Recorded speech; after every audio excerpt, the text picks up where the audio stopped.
no police record. He doesn't even have parking tickets, probably. How did you hear that he was? We got phone calls. The Las Vegas PD were cooperating with the cops. We have talked to the PD. This is like you called me up and said, your next door neighbor did this. And I'd go, wow, my next door neighbor did that. All I've ever seen him do is mow his yard. The fact that my brother did this there's nothing. I mean, there's absolutely no... Did he have We don't kids? understand. Did he have, No. was there... Once again, this is all simple public record stuff. If you could, once again, your message to these people, these families.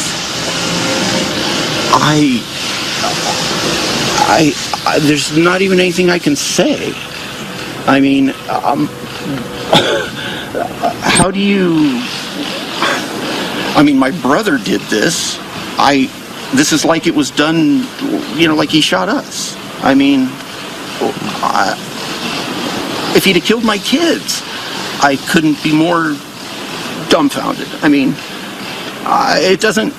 So there's nothing. Last communication? There's nothing. After the hurricane? I mean, I can show you the text. He said, how's mom? Did you get power? I mean, that was it. There's absolutely, we have nothing, like I said, we have nothing for you. I mean, I hope someone figures out, because we'd like to know. Were you a close family? You guys, I mean, it seems like a good son if he's checking on your mom. I live here. He lives in Mesquite. Once again, public record stuff you'll find out. I mean, I live here. He lives we're not that close. I mean, we talk on the phone occasionally. He calls my mom and talks to her. There's no mental health issues. There's no there. Not that we know of.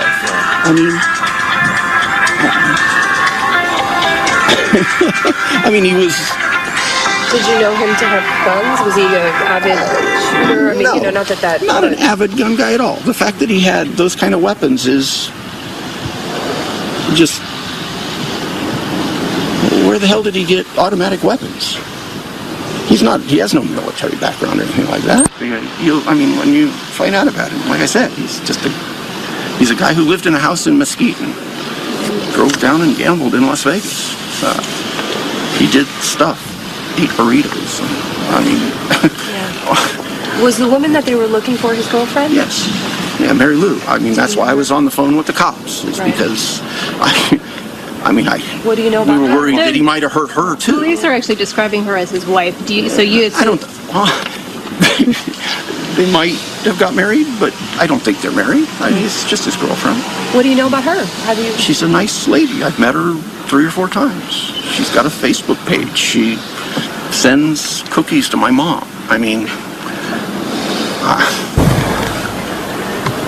do they have kids? Does he have kids? No. Does she? No, he doesn't have any children or anything.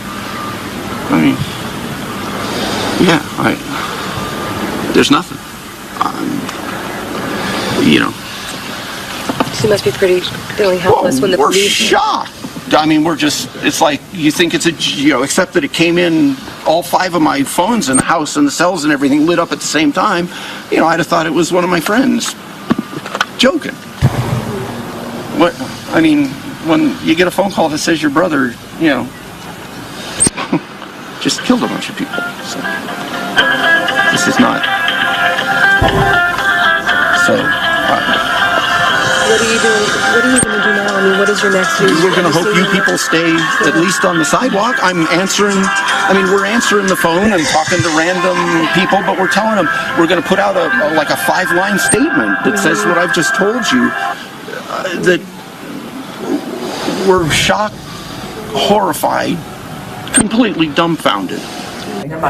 He's just a guy who lives in Mesquite who likes burritos. Yeah. That is how Eric Paddock described his brother Stephen Paddock, obviously shocked just finding out. He can't even complete sentences. He's completely dazed. We want to thank our affiliate in Florida there who provided that interview for us, but you're getting a sense of the relationship between these two brothers. It seems like they were texting at the height of Irma when Eric may have been in touch with his brother with regards to their mother having passed. power or not, but clearly this is a brother and a family that's been shocked by the news. Well, he said they live far apart, and he acknowledged they're not close. Right. So to the extent that Paul is talking about this as well, Paul Violas, but I mean, it's clear that as often happens in these cases, they never suspected their brother or their family member or a relative or neighbor could do something like this. Right. You're going to find, especially you're going to find when they interview neighbors, that they're going to relate information to law enforcement that they themselves didn't realize